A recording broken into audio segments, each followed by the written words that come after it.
제8장 집시 킨스. 헤르메스는 케이싱턴에 있었다.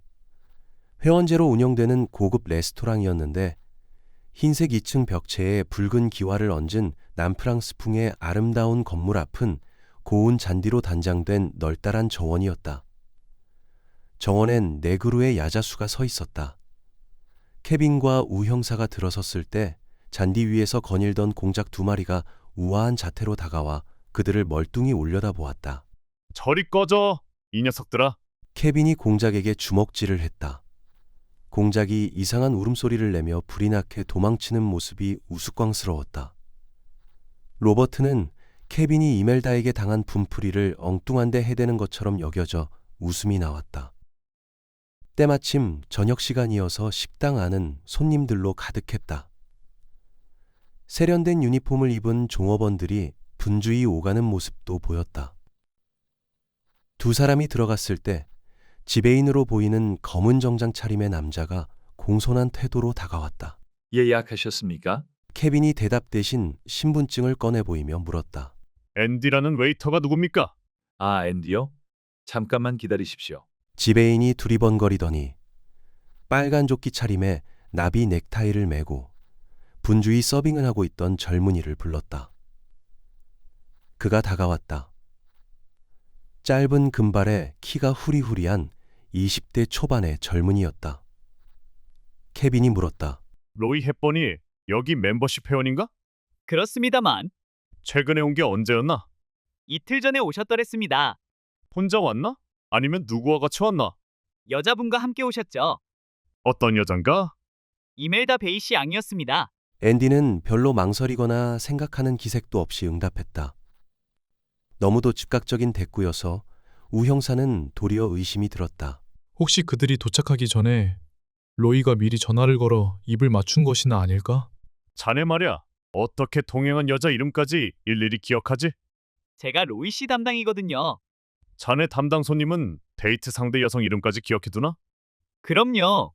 이런 말씀을 드려도 될지 모르지만 로이 씨는 수시로 데이트 상대가 바뀌는 편입니다. 이틀 전에 함께 온 이멜다란 여자분은 자그마하고 섹시한 분이셨죠. 두 분은 9시경에 도착해서 풀코스 정식 요리를 주문하셨고 제가 직접 테이블 서빙을 맡았거든요. 두 사람은 몇 시까지 있었나?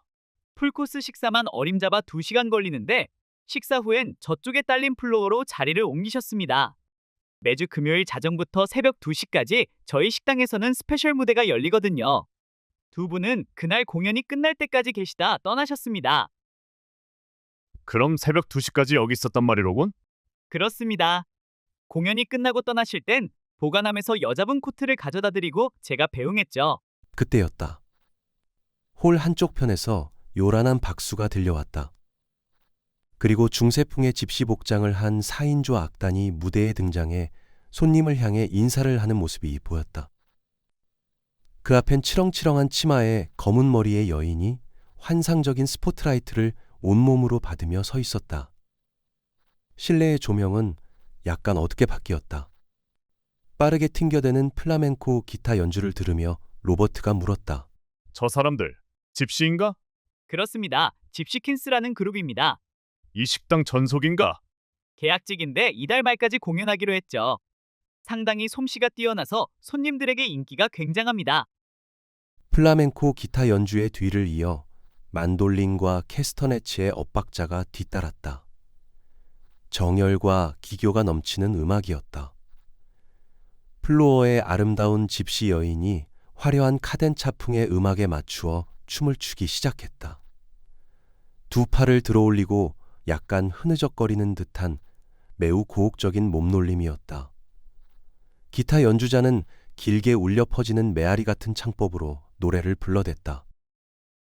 까미나또 뽀라 깔레, 까미난또 뽀라 깔레, 라라라라라, 랄라라 리루랄라, 리룰룰루 라리라니라, 니나, 니나.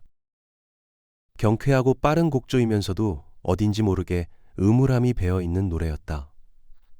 마치 텅 빈 허공에서 소용돌이치는 바람 같달까. 신기에 가까운 기타 연주와 함께 듣는 이의 가슴속을 뒤흔드는 노래였다. 저 사람들은 언제부터 여기서 일했지? 보름 정도 됐습니다. 그 전에는 그전엔 남프랑스에서 활동했다고 하더군요. 웨이터 앤디는 계속되는 질문에 약간 귀찮아하는 기색을 보였다. 로버트는 다시 악단 쪽으로 시선을 돌렸다.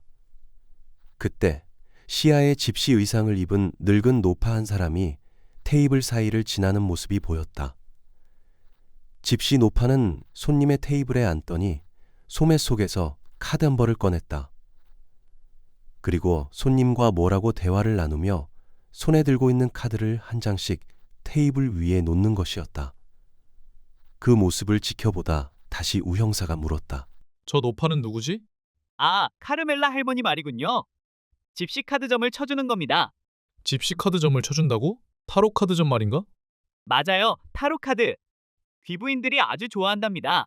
우 형사와 케빈은 서로의 얼굴을 마주 보았다. 두 사람 모두 마음속으로 똑같은 느낌이 스쳐갔던 것이다. 세 건의 연쇄살인 사건과는 아무런 관련도 없었지만 왠지 이상한 직감 같은 것이 작용했던 것이다. 저 노파를 좀 불러주겠나? 왜요? 형사님들도 운세를 보시려고요? 아무튼 잠깐 와보라고 해. 앤디가 그쪽 테이블로 가서 집시 노파에게 말을 전했다. 그러자 노파가 얘기를 중단하고 고개를 돌려 우 형사와 케빈이 있는 쪽을 흘끗 쳐다보더니 앤디에게 뭐라고 말했다. 잠시 후 앤디가 약간 머쓱한 표정을 지으며 되돌아와서 우 형사에게 말했다. 지금은 안 오겠답니다. 뭐, 안 오겠다고? 예, 형사님은 곧 다시 올 거랍니다. 어여쁜 아가씨를 동반하고 오시면 그때 점을 봐드리겠다고 하는군요. 무슨 소리야? 글쎄요. 카르멜라 할머니에게 들은 대로 저는 전하는 것뿐입니다. 앤디가 말했다. 우 형사는 무슨 소린지 알아들을 수가 없었다. 점을 봐주기 싫어. 핑계를 대는가 보군. 케빈이 로버트의 어깨를 툭 건드렸다. 그만 가자고. 예쁜 아가씨를 데리고 오게. 그럼 점을 봐준다니까. 우 형사는 별수 없이 케빈을 따라 현관을 나섰다. 내 생각엔 역시 번질한 녀석이 의심스러워. 케빈이 담뱃갑을 꺼내 담배를 입에 물며 중얼거렸다.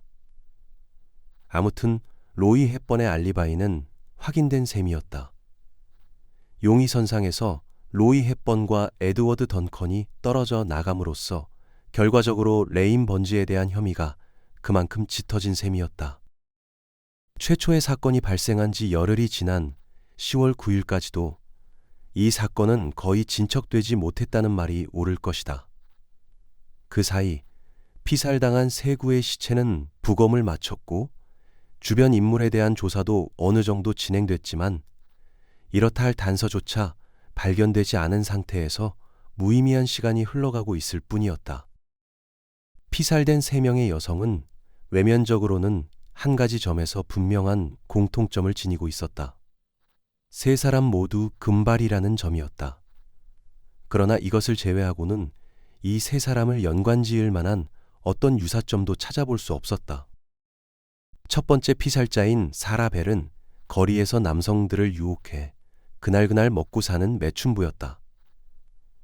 두 번째 피살자인 케이트 해밀턴은 브리티시 에어라인의 젊은 스튜어디스였고 세 번째 피살자인 모니카 비숍은 국영방송국의 여성 앵커이다.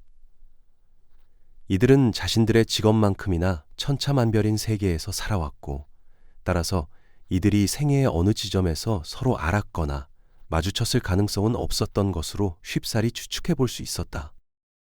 따라서 이들을 묶고 있는 공통점은 금발 여인이라는 외모상의 단순한 특징과 비 오는 날 자정을 전후한 시각에 어딘가로 끌려가 살해당한 뒤 카드를 입에 문 채 피살체로 발견되었다는 매우 추상적인 한 가닥의 끈이 있을 뿐이었다.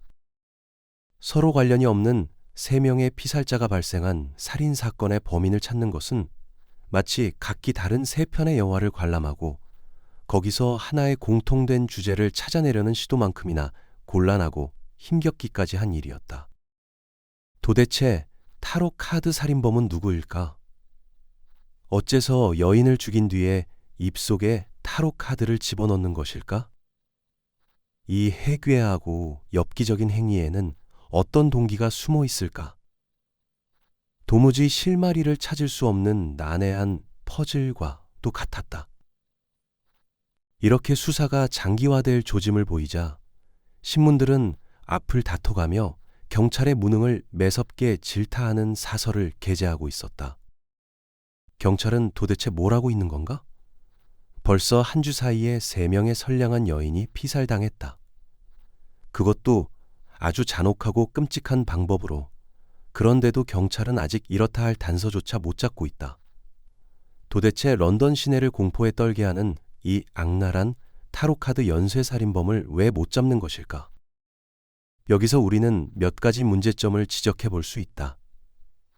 예전에 비해 전체적으로 경찰의 사명감이 떨어져 있다는 것이다. 우리 경찰은 타성에 젖은 무사 안일주의에 젖어 시민의 혈세로 마련된 봉급을 축내고 있지는 않은지 심각한 의문을 제기하지 않을 수 없다. 그들은 안이한 사고와 고답적인 수사 방법의 타성에서 벗어나지 못하고 있는 것은 아닐까? 하루가 다르게 발달하는 범죄 수법에 따라가지 못하고 있는 것은 아닐까? 이 모두는 경찰의 본분인 시민의 생명과 재산을 보호해야 할 의무를 도외시하는 결과로 귀착되고 말 것이다. 지금 이 시각에도 타로카드 살인범은 다음 희생자를 노리며 런던 시내를 버젓이 활보하고 있을 것이다. 마치 경찰의 무능을 비웃기라도 하는 듯이 말이다. 우리는 여기서 경찰의 각성을 촉구하는 뜻에서 몇 가지 고언을 제시하는 바이다. 첫째, 망할 놈의 신문 같으니 케빈은 비에 젖은 신문지 같은 맛을 내는 구내식당 토스트를 억지로 뱃속에 쑤셔 넣으며 중얼거렸다. 그는 읽고 있던 석간신문을 집어던졌다. 그 신문은 묵묵하게 앉아 빵에 꼼꼼히 버터를 바르고 있던 로버트의 버터 접시에 떨어졌다. 로버트는 잠자코 접시에 떨어진 신문을 집어서 옆으로 치웠다. 케빈이 그처럼 신경질적인 반응을 보이는 것도 무리가 아니었다. 두 사람은 전날 오후 린치 경감에게 불려가 호된 질책을 들었던 것이다. 기한은 앞으로 열흘이야. 그 안에 해결하지 못한다면 자네들 둘 다 좌천시켜버리겠어. 버밍엄이든 어디든 벽천으로 쫓아버릴 거란 말일세. 하늘에 두고 맹세하지. 내 직권을 다 동원해서라도 반드시 그렇게 하고 말겠어. 자, 어쩔 텐가.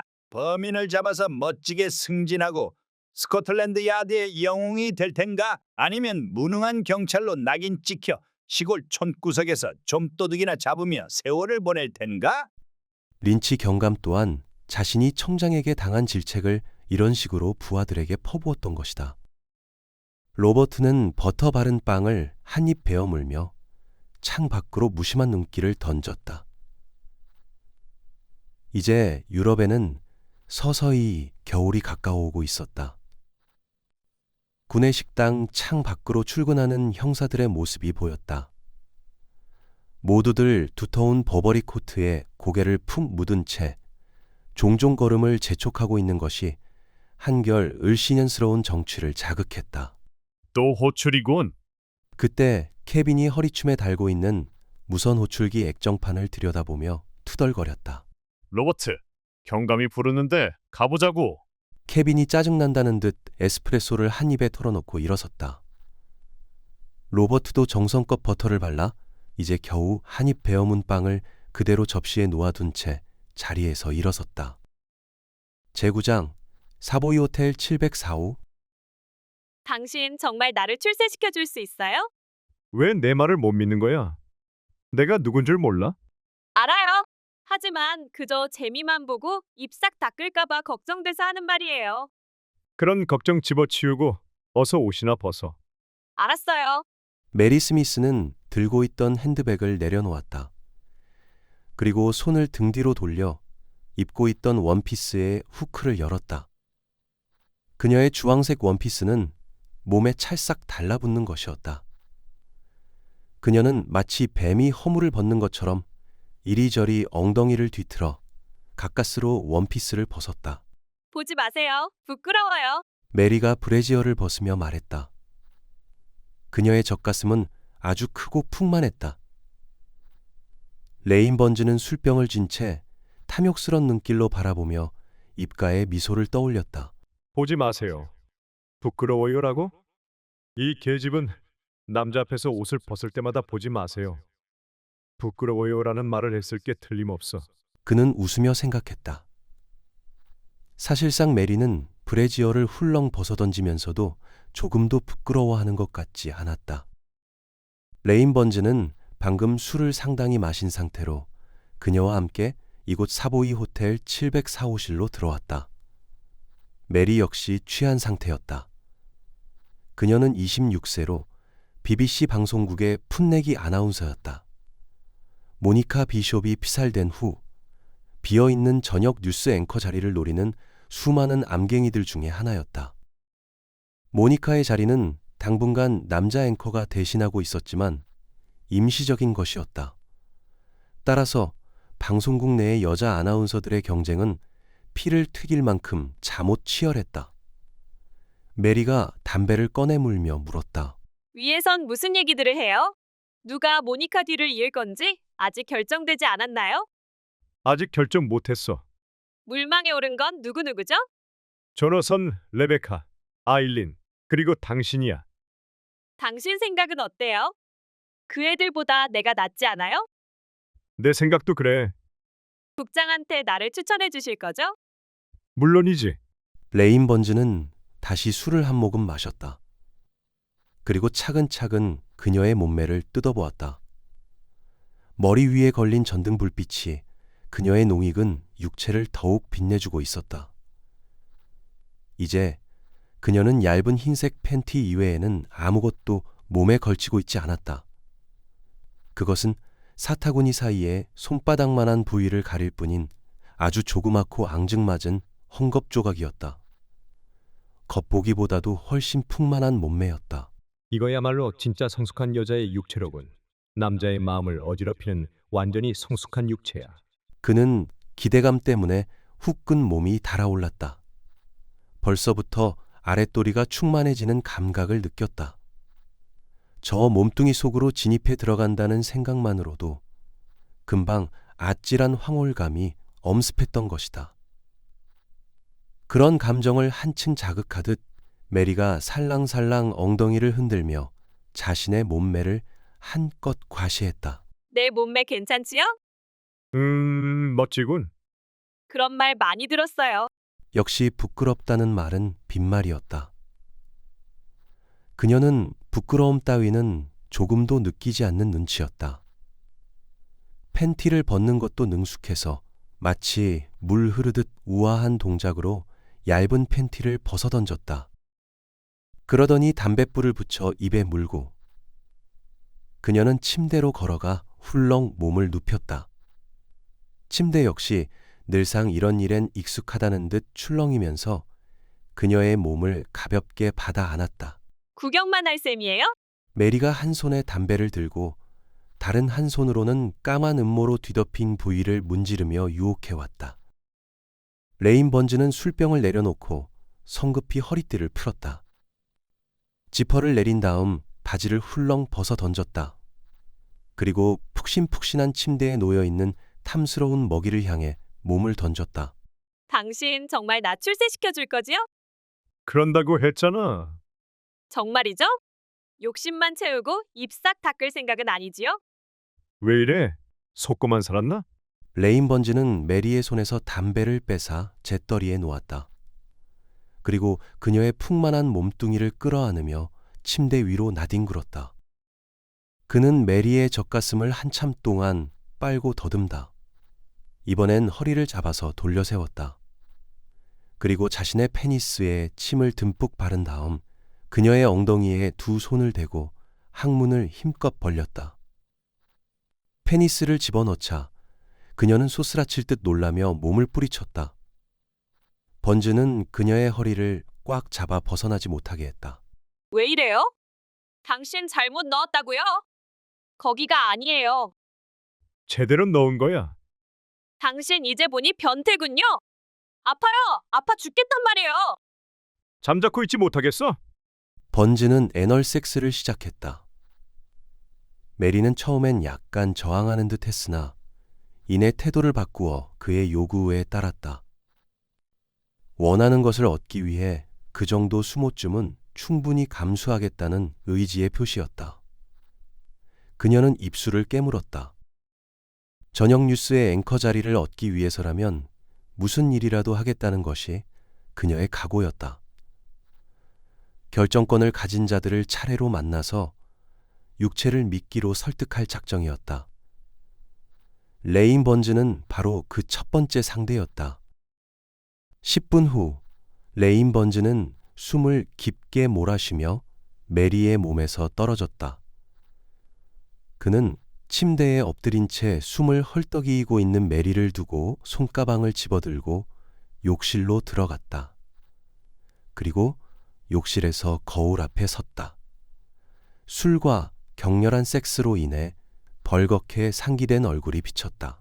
재미난 게임은 이제부터야. 레인 번즈는 거울에 비친 자신의 얼굴을 보며 중얼거렸다.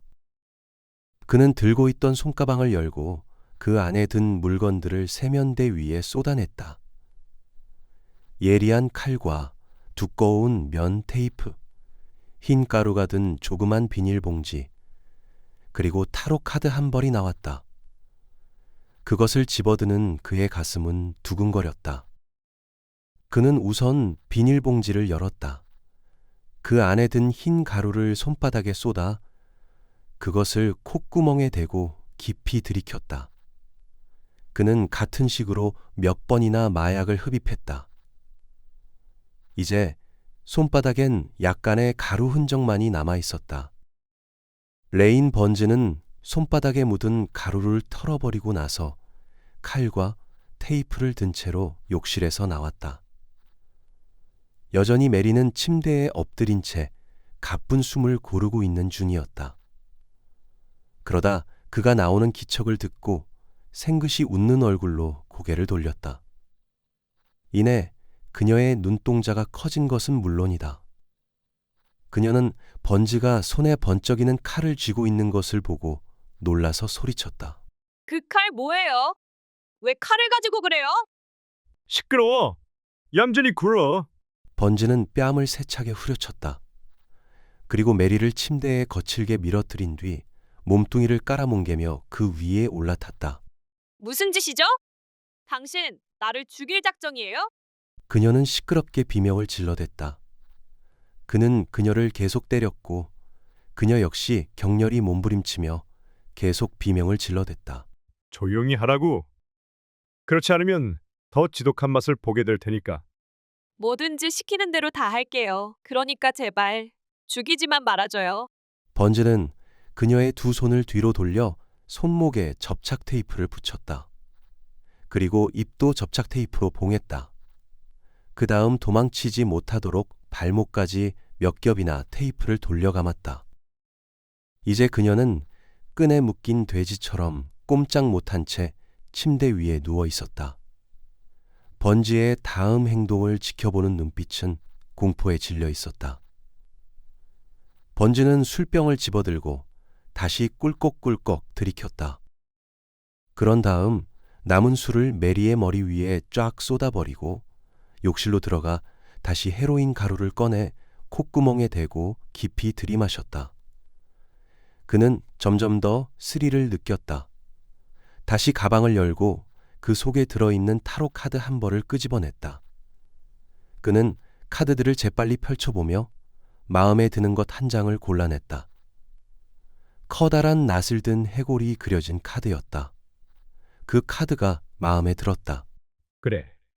이걸 저년 입속에 쳐넣어야지. 그는 해골이 그려진 카드를 쥐고 비척비척 욕실에서 나왔다. 그의 손에 타로 카드가 쥐어져 있는 것을 본 메리의 얼굴엔 한층 더 격심한 공포의 빛이 떠올랐다. 번즈는 메리의 머리채를 움켜쥐고 고개를 꺾은 뒤 나이프를 왼손으로 옮겨들고 오른손에 쥔 칼을 그녀의 목에 들이댔다. 입 벌려. 입에 붙인 테이프를 확 잡아떼며 번지가 명령했다. 뭐라고요? 입을 벌리라고 했어. 당신 도대체 무슨 짓을 하려는 거예요? 이제 보니 모니카를 죽인 범인은 바로 당신이었군요. 그녀는 떨리는 음성으로 물었다. 그래, 내가 모니카를 죽였어. 레인 번즈가 음산한 음성으로 내뱉었다. 당신 나를 죽일 작정인가요? 그 카드를 내 입에 넣을 작정인가요? 그녀가 거칠게 미친 듯이 항의했다. 그냥 재미만 보는 걸로 알았다고요. 이런 이상한 짓을 할 줄은 몰랐단 말이에요. 이게 재미있는 거라고. 내가 시키는 대로 해. 그렇지 않으면 내년을 발기발기 찢어 발겨버릴 테니까 제발 살려줘요. 입 닥치지 못하겠어. 부탁이에요. 나더러 어떡하라는 거예요? 나를 돌려보내달란 말이에요. 그녀는 흐느낌으로 목이 꽉꽉 막히면서 숨가쁘게 애원했다. 공포에 질려 훌쩍거리며 우는 모습이 번지에겐 꼴사나워 보였다. 더러운 암갱이 같으니 저항해봤자 소용없어. 넌 내 먹이라고. 어서 입 벌려. 이걸 입에 물고 나를 똑바로 쳐다보란 말이야.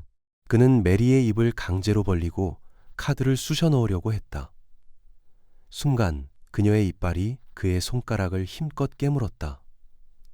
번지는 비명을 지르며 얼른 손을 빼냈다. 이런 우라질년이? 손가락에서 피가 흘렀다. 번지는 손가락을 움켜쥔 채 아픔을 참느라 이를 악물었다. 깨물린 손가락이 쿡쿡 쑤셔댔다. 손가락에는 이빨 자국이 선명했다.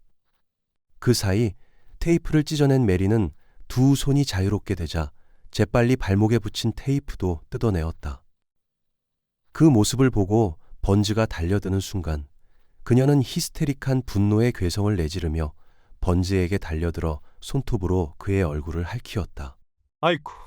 번즈가 얼굴을 감싸쥐고 바닥에 나뒹구는 사이 메리는 침대에서 발딱 일어나 문을 향해 달려갔다.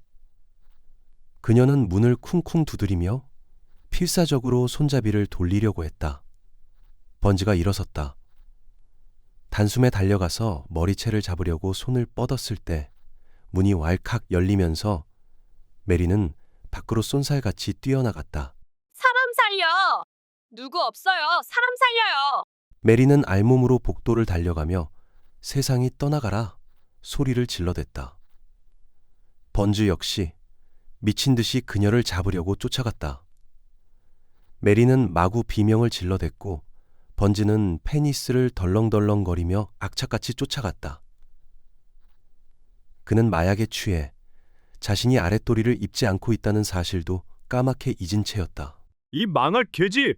마침내 그는 계단참에서 메리를 잡았다. 그는 세차게 머리칼을 낚아채어 잡아당겼다. 메리가 기우뚱 바닥으로 고꾸라지며 단말마의 비명을 질러댔다. 아, 사람 살려! 약 기운에 취해 번지는 차츰 현실과 공상을 구분할 수 없는 지경에 이르렀다. 그는 무슨 일이 있더라도 그녀의 입에 타로 카드를 쑤셔넣고 싶었다. 그래서 강제로 손가락으로 입을 벌리고 카드를 입속에 쑤셔넣었다.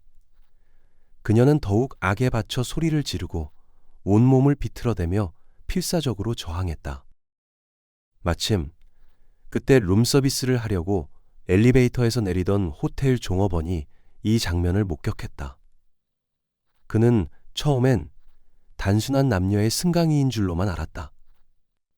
그런데 자세히 보니 남자가 자꾸만 여자의 입속에 무언가를 쑤셔 넣으려고 애쓰는 것이었다. 가까이서 보니 그것은 타로 카드였다. 그도 신문을 보아 연쇄살인 사건에 대해서는 잘 알고 있었다. 순간 놀란 호텔 종업원은 주춤주춤 뒷걸음질 치다 획 몸을 돌린 다음 재빨리 빈 객실로 들어가 호텔 내에 군의 전화를 집어들었다. 케빈과 우 형사가 도착했을 때 호텔 이미지 보호를 위해 비밀리에 신고를 한 탓인지 호텔은 예상외로 조용했다.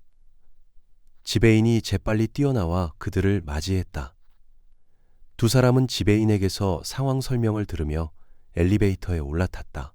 분명히 여자 입에 타로 카드를 집어넣는 걸 목격했단 말이죠. 그렇습니다. 제가 본 게 아니라 우리 종업원이 똑똑히 목격했다고 합니다. 지배인은 열심히 사정을 설명했다. 그들은 7층에서 엘리베이터를 내린 후 복도를 지나 곧 704호실 앞에서 걸음을 멈추었다. 이 방입니다. 지배인이 문을 여는 순간 여자의 신음소리가 들렸다. 아니, 저자가 누구지? 레인 번즈 아냐? 막 방으로 들어서던 케빈이 셔츠 한 장만을 걸친 채 아랫도리를 그대로 내놓고 의자에 묶여있는 번지를 보고 소리쳤다. 그는 미치광이처럼 머리를 산발한 모습으로 의자에 앉혀져 등 뒤로 손이 묶인 채 끊임없이 욕설을 퍼부어대고 있었는데 아무래도 제 정신이 아니었다. 곁에서는 2명의 경찰관이 그를 지켜보고 있었다. 저 여자가 피해자입니까? 그렇습니다. 등을 칼로 찔려 치료를 받고 있습니다. 메리는 알몸으로 침대에 엎드린 자세였는데 호텔 의사의 응급치료를 받으며 끊임없이 이상한 신음소리를 내고 있었다. 주변엔 남녀의 속옷과 옷가지가 널려 있고 여기저기 핏방울이 떨어져 있는 가운데 범행에 사용된 칼과 뜯어낸 테이프와 타로카드와 술병이 뒹굴고 있었다. 우 형사의 시선은 침대에 누워있는 메리의 알몸에 머물렀다. 부상이 심합니까? 그가 의사에게 물었다. 등을 칼로 찔렸는데 그다지 심한 상태는 아닙니다. 의사가 대답했다. 메리가 목소리가 들리는 쪽으로 힘겹게 고개를 돌렸다. 그녀의 금발은 마구 헝클어져 있었고 얼굴은 눈물로 범벅이 되어 말이 아니었다. 당신 형사님인가요? 그녀가 울먹이며 입을 열었다. 저 자식은 살인마예요. 나를 죽이려고 했다고요. 저자가 당신에게 어떤 짓을 했는데요? 칼을 들이대고 협박했어요. 내 입을 강제로 벌리게 하더니 저 미친놈이 카드를, 끔찍한 그림이 그려진 카드를 내 입속에 쑤셔 넣으려고 했단 말이에요. 저놈은 자기가 연쇄살인범이라고 그랬어요. 모니카를 죽인 것도 자기 짓이라고 그랬다고요. 모니카 비숍을 살해한 게 자기라고 했단 말입니까? 틀림없어요. 자기 입으로 그렇게 말했다니까요. 그때 레인 번즈가 짐승처럼 울부짖기 시작했다. 모니카! 모니카! 그는 완전히 제 정신이 아니었다. 케빈이 번즈에게 물었다. 이봐, 번즈, 내가 누군 줄 아나? 번즈가 붉게 충혈된 눈으로 그를 노려보며 물었다. 누구지? 런던 경시청 케빈 형사야. 지난번에 봤잖아? 생각 안 나? 내가 너 같은 개자식을 알 게 뭐야? 그래? 아무튼 난 당신을 다시 보게 될 줄 알았지. 그런데 이렇게 빨리 보게 될 줄은 몰랐어. 게다가 아랫도리도 입지 않은 꼴로 대면하게 될 줄은 정말 몰랐는데. 번즈의 아랫도리로 향하던 케빈의 눈이 휘둥그레지면서 입에서는 짧고 날카로운 휘파람 소리가 새어나왔다. 이야, 자네 물건 끝내주게 크구만. BBC 프로듀서 레인 번즈, 방송인 메리 스미스, 살인미수 혐의로 수감. 경찰, 타로카드 연쇄살인 사건의 유력한 용의자로 BBC 프로듀서 레인 번즈 체포. 모니카 비숍의 전 남편 레인 번즈, 살인미수 혐의로 체포. 다음 날 조간신문은 온통 레인 번즈의 살인미수 사건에 대한 기사로 채워졌다. 더 타임즈가 이 사건을 제일 먼저 보도했고 오후부터는 TV도 정규방송을 중단하며 이 사건을 보도했다. 체포 당시 레인 번즈는 마약에 취한 상태였는데 일단 경찰병원으로 옮겨져 엄중한 감호를 받았다. 처음 몇 시간 동안 그는 자신의 머리를 벽에 마구 부딪히며 광란적인 자해소동을 벌였으나 나중엔 기진맥진해져 깊은 잠에 골아떨어졌다. 신문은 다음 날 오후 2시경 경찰병원 감호실에서 행해졌다. 번즈는 어느 정도 원기를 회복한 모습이었지만 여전히 의식은 혼탁한 상태였다. 그는 의자에 앉아 불빛이 너무 강하기라도 한 듯 한 손으로 눈을 가렸다. 정식 조서를 꾸미는 자리여서 그 자리엔 노트북 컴퓨터를 사용하는 경찰관이 동석했다. 질문은 주로 케빈이 했고 우 형사는 옆자리에서 지켜보고 있었다. 번즈 씨, 당신 어제 메리 스미스에게 한 짓이 생각납니까? 케빈의 첫 질문에 번즈는 시인도 부인도 하지 않았다. 그러나 태도로 미루어 그가 자신의 행위를 알고 있다는 인상이 들었다. 왜 그런 짓을 했는지 말해보지 그래요? 번즈가 고개를 들었다. 그는 자신의 혐의점을 완강히 부인하기 시작했다. 메리에게 그렇게 한 건 순전히 마약 때문이었어. 그녀를 정말로 죽일 작정으로 그런 건 아니란 말이오. 정말로 죽일 작정이 아니었다고? 그럼 당신이 가지고 있던 칼은 뭐요? 또 그녀를 결박할 때 사용한 테이프는 뭐지? 케빈이 날카롭게 물었다. 번즈는 자꾸만 얼굴을 실룩거렸다. 메리가 핥힌 얼굴에 상처가 쑤셔서인 듯 했는데 한참을 그러고 나서야 가까스로 입을 열었다. 그건 흥분을 느끼기 위해 준비한 소도구에 불과해요. 난 좀 더 강렬한 자극을 원했을 뿐이요. 여자를 묶어서 꼼짝 못하게 해놓고 즐기려 했던 것뿐이란 말이요. 당신은 여자를 묶어놓고 칼로 등을 찔러야 흥분하나? 그래야 발기가 된단 말인가? 내 말을 믿지 않는군. 이봐, 번즈, 거짓말은 하지 말라고. 이미 당신은 현행범으로 체포된 몸이야. 우린 그동안 당신이 저지른 일을 낱낱이 알고 있다고. 내가 저지른 일이라니? 당신 사라 벨을 알지? 사라벨? 아니, 몰라. 케이트 해밀턴은? 나는 모르는 여자요. 그럼 모니카 비숍은? 설마 모니카 비숍도 모른다고 하진 않겠지? 대답해보지 그래. 나를 놀릴 셈이군. 모니카 비숍을 안다는 뜻인가? 물론이지. 이혼했지만 이름까지 잊은 건 아니니까. 어떻게 모니카를 잊어? 나하고는 5년 동안 살을 맞대고 살아온 여잔데. 모니카 비숍을 안다고? 그럼 마찬가지로 사라 벨도 알고 케이트 해밀턴도 알 텐데? 그 여자들은 모른다는데 왜 그러는 거야? 드디어 레인 번즈가 벌컥 화를 냈다. 이봐, 시침대는 건 그만둬. 이 여자들은 모두 당신이 살해한 여자들이라고. 이름은 모를 수도 있겠지만 얼굴까지 모른다고는 하지 못할걸? 케빈은 사라벨과 케이트 해밀턴 그리고 모니카 비숍의 사진을 그가 잘 볼 수 있도록 펼쳐놓았다. 이 여자들은 모두 당신이 죽인 여자들이라고. 그중엔 당신의 전부인도 포함되어 있고 말이야. 똑바로 보라고. 기억을 되살리면 전부 생각날 거야. 번즈는 두 손바닥을 펼치더니 얼굴을 묻었다.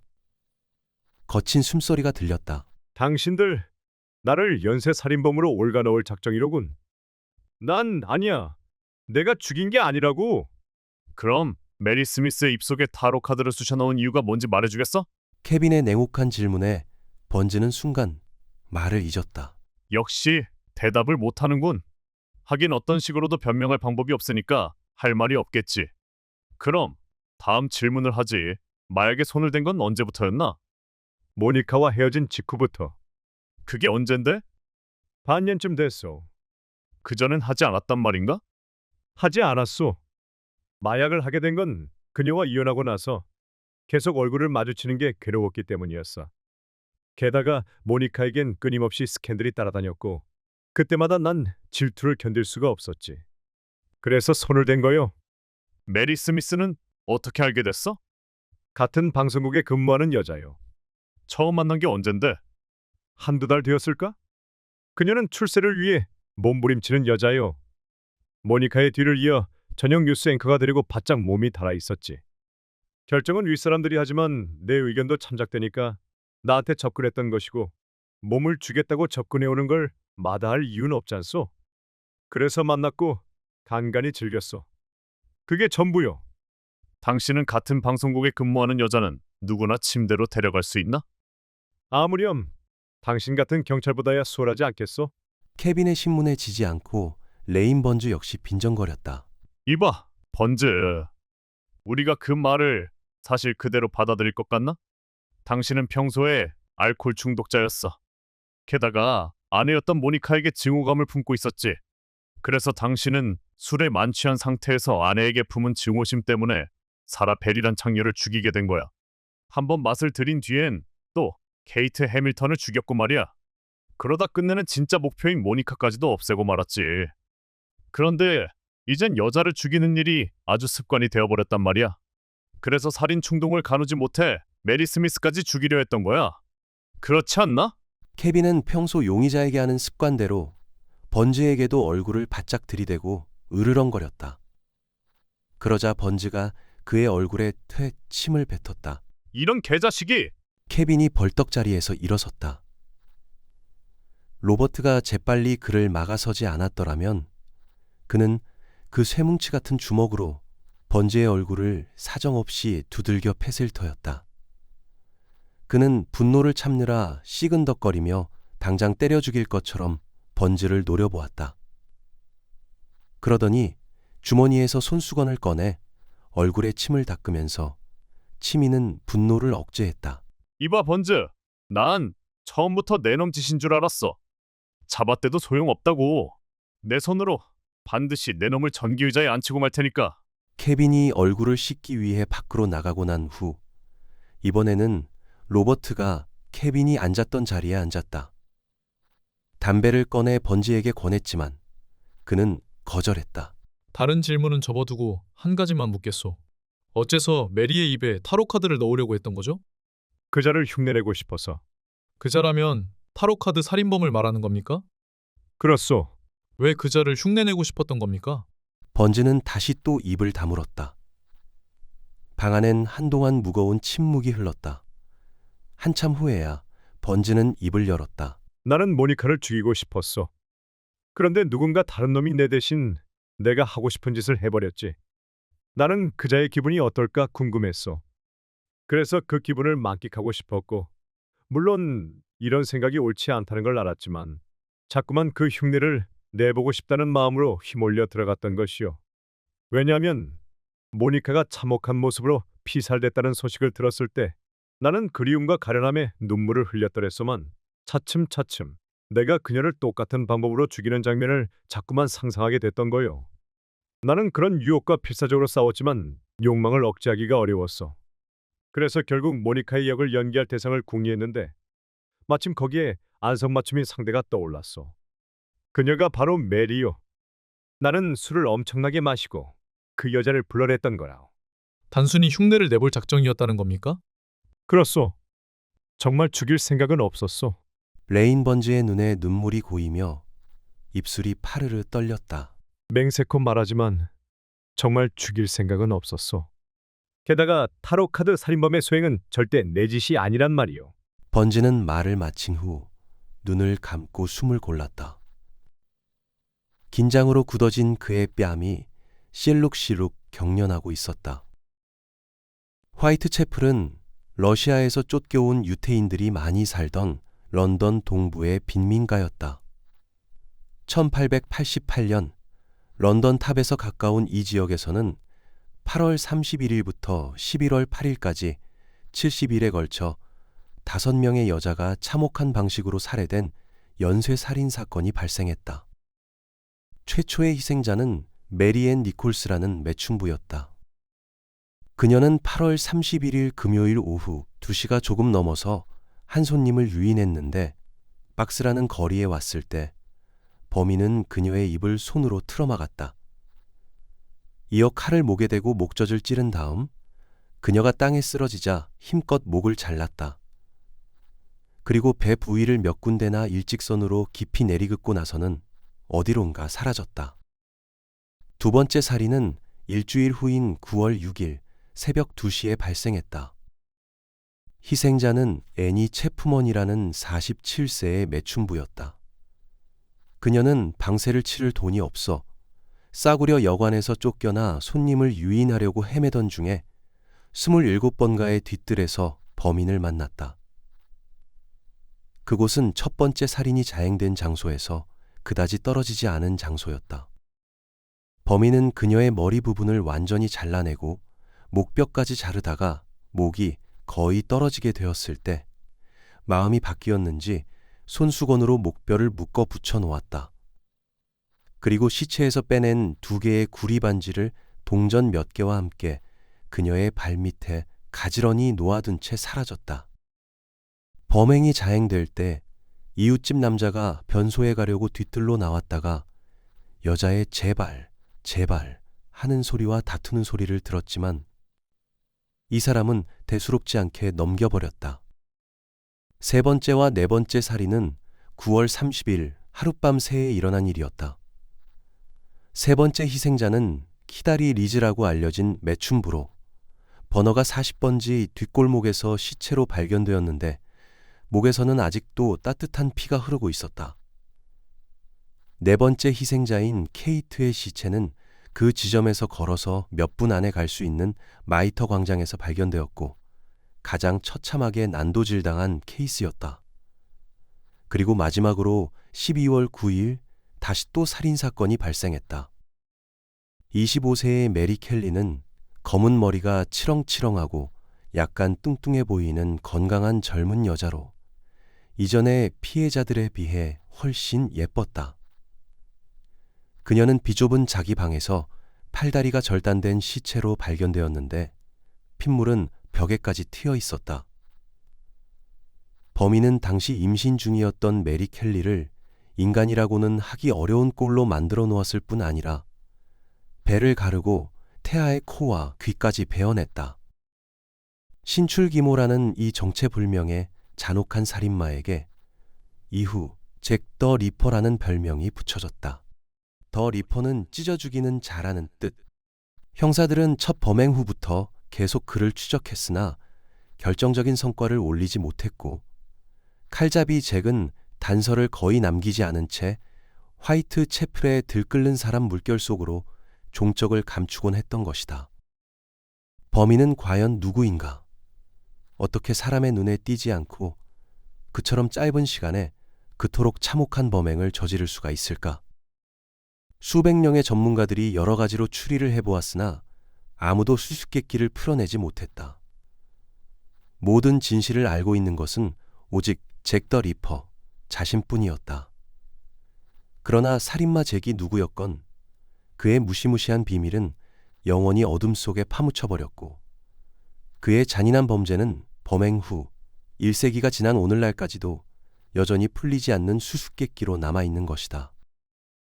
로버트 우 형사는 경시청 문서보관실에서 당시 런던 경시청 범죄수사부장을 지낸 멜빌 맥네프톤의 수사 기록을 4시간에 걸쳐 꼼꼼히 살폈다. 케빈은 레인 번즈를 범인으로 확신하고 그를 검찰에 송치시키기 위한 준비를 서두르고 있었지만 로버트 우 형사는 케빈의 움직임과는 별도로 자신의 추리를 전개해왔다. 그가 특별히 잭 더 리퍼 사건에 관심을 기울인 것은 이번 사건과의 우연한 공통점 때문이었다. 왠지 그는 이번 타로 카드 연쇄 살인 사건을 수사하면서 전설적인 살인마인 잭 더 리퍼를 연상하곤 했다. 이 두 가지 연쇄 살인 사건은 공교롭게도 런던 탑을 중심으로 발생했다는 지역적인 일치점, 그리고 꼭 111년이라는 시간이 지난 뒤에 발생했다는 숫자적 마술성이 개입되어 있었던 것이다. 물론 이것은 어쩌면 피상적인 선입견의 작용이라고 할 수 있다. 왜냐하면 이런 종류의 연쇄 살인범은 잭 더 리퍼 말고도 어느 시대 그리고 세계 어디에나 존재했던 까닭이다. 아무튼 우 형사는 이런 자료를 토대로 역대 살인마들의 유사점 내지는 공통점을 세세히 메모해 나갔다. 어쩌면 그것이 타로 카드 살인 사건을 해결하는 데 뜻하지 않은 단서를 제공할지도 모른다는 생각에서였다. 영국엔 잭 더 리퍼 말고도 고든 커민즈라는 희대의 살인마가 있었고 프랑스엔 조세프 바셀이 있었다. 일본에서는 고히라 요시오와 오쿠보 기요시 사건이 있었고 1964년에서 1967년까지 3년 동안 20명의 여인을 해치운 폴란드의 빨간검이 루치안 스타니아크도 이 계보에서 빼놓을 수 없다. 범죄학자들이 추출해낸 이들 살인마의 공통점은 아래와 같은 것이었다. 첫째, 대개의 연쇄살인범은 건장한 체격의 스포츠맨 타입으로 평소에는 주위 사람들에게 호감을 살 만큼 친절하고 온순한 성격이다가 어느 순간 놀라우리만큼 포악한 인물로 돌변한다. 둘째, 위험할 정도로 성욕이 강한 자들이다. 셋째, 대개 여자로부터 실현당한 경험이 있다. 그래서 그 옛 애인을 무섭도록 증오하는데 묘하게도 피살자들의 옛 애인과 비슷한 외모를 지닌 경우가 많다. 넷째, 사고로 머리에 상처를 입은 적이 있을 수 있다. 다섯째, 범행 전에 최소 몇 주일부터 길게는 몇 년간 끊임없이 범행을 마음속으로 상상하는 버릇이 있다. 이들은 마치 발정난 개가 닭을 물어 죽이듯이 충동적인 살인과 강간을 반복한다. 여섯째, 혼자 사는 독신 남자인 경우가 대부분이다. 우 형사는 이런 인물을 머리에 그리며 수첩에 적힌 타로 카드 살인마의 범행 일지를 살펴보았다. 첫 번째 사건, 사라벨, 38세, 직업 매춘부. 9월 26일 새벽 2시경, 맨체스터 뒷골목에서 1m 길이의 쇠사슬에 목이 졸린 시체로 발견됨. 영양 상태가 열악한 마약 중독자. 옷가지나 그 밖의 유류품은 발견되지 않음. 염소 뿔을 단 악마가 그려진 타로 카드가 입에서 나왔음. 용의자로 동거남인 듀크 카릴 50세를 취조했으나 혐의점 없음. 수사 중. 두 번째 사건, 케이트 해밀턴 23세. 직업 브리티시 에어라인의 스튜어디스. 9월 29일 새벽 3시경 런던 탑 방향의 타워 브리지 노상에서 추락사한 시체로 발견. 항공사 유니폼에 젓갈색 캐시미어 파카를 걸친 차림. 탑에서 추락하는 여자 그림이 그려진 타로 카드가 입에서 나옴. 28일 오후 4시경 히드로 공항에서 마약 단속반 수사관 제임스 키딩에게 불심 검문당하던 중 키딩을 때리고 도주. 같은 날 5시경 하이드파크 근방에서 순찰 19호차 브라이언 순경에게 목격됨.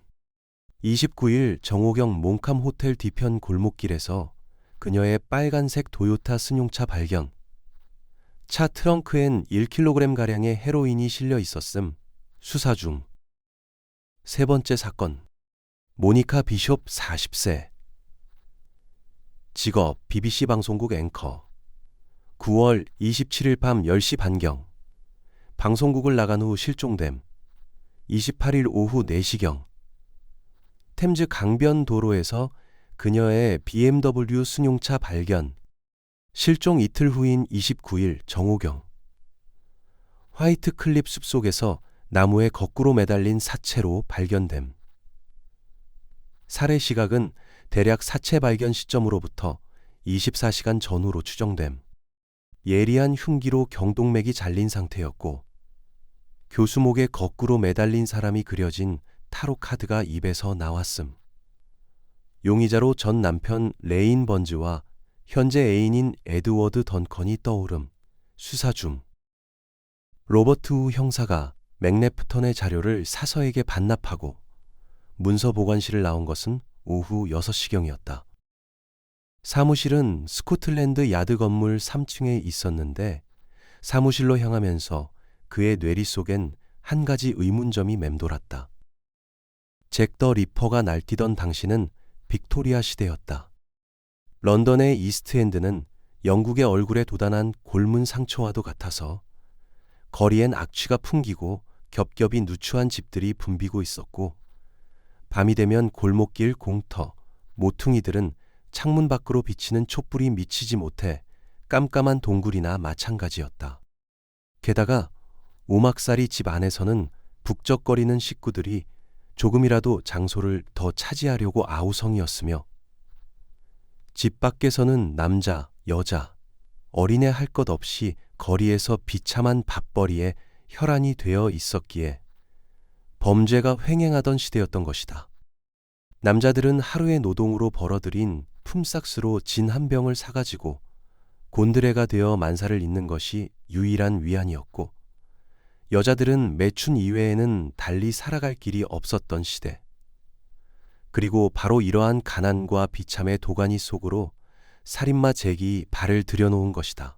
같은 밤이라고는 하지만 지금은 상황이 전혀 다르지 않은가? 거리엔 가로등 불빛이 대낮처럼 밝혀져 있다. 번화한 도심엔 낮과 밤의 구분 없이 밤늦도록 사람들이 오가고 있다. 그런데 무수한 불빛과 눈들이 지켜보는 이 도시의 한가운데서 끔찍한 살인사건이 그것도 연쇄적으로 발생할 수 있다는 것이 로버트로서는 도무지 납득되지가 않았던 것이다. 범인은 대관절 어떤 놈일까? 로버트는 사무실 안으로 들어서며 생각했다. 3번의 살인을 저질렀다면 아마도 놈은 지금 4번째 범행을 구상하고 있을 게 틀림없어.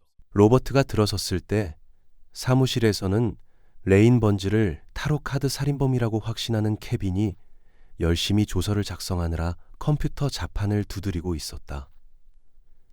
하지만 로버트는 왠지 그가 지금 헛수고를 하고 있다는 생각이 들어 안쓰럽기까지 했다.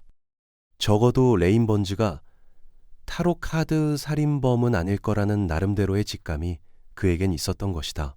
이봐, 케빈, 번즈가 태워다 줬다는 그 여자 이름이 뭐지?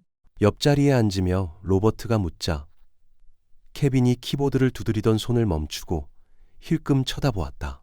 수전 홍말인가? 그 여잔 왜? 번즈에 대해 물어볼 게 있어서. 뭘 물어보려고? 그날 번즈의 행동에 대해서 말야. 자네, 헛수고하는군. 그럴 필요가 있을까? 번즈는 이미 현행범으로 잡힌 놈이야. 그 자식이 타로카드 살인범이라는 건 의심할 여지가 없다고. 자기가 한 짓이 아니라잖아. 그 말을 믿나? 대체 어떤 놈이 자기 입으로 자백하겠어? 순진하기는. 케빈은 의자를 돌려 책상 위에 놓아둔 담뱃갑을 집어들었다. 그가 담배 한 개비를 뽑아 입에 무는 것을 보고 로버트는 주머니에서 꺼낸 라이터로 불을 붙여주었다. 케빈, 자네는 번즈가 범인이라고 확신하는 태도군. 물론이지. 케빈이 연기를 뱉으며 대꾸했다. 난 그놈이 범인이라는 걸 장담할 수 있다고. 하늘에 두고 맹세하라면 하겠어. 그럼 로버트, 자넨 번즈 녀석이 범인이 아니라고 생각한단 말인가? 그런 생각이 들어, 왠지. 미쳤군. 그럼 그 자식이 왜 메리의 입에 타로 카드를 쑤셔 넣으려고 했는지 설명해 줄 수 있겠나? 흉내내 본 것뿐이라고 하잖아. 흉내냈다고? 케빈이 재떨이에 담뱃재를 툭툭 털며 낄낄거렸다. 이제 보니 자네 아주 순진하군. 아무튼 그 여자를 만나도 별다른 건 없을 거야. 그래도 난 한번 만나보겠네. 마음대로 하라고. 이젠 범인도 잡혔으니 자네가 한가한 시간을 어떻게 쓰건 그거야 자네 자유니까. 케빈은 담배를 이빨 사이에 꽉 깨문 채 다시 의자를 돌리더니 모니터를 쳐다보며 부지런히 자판을 두드려대기 시작했다.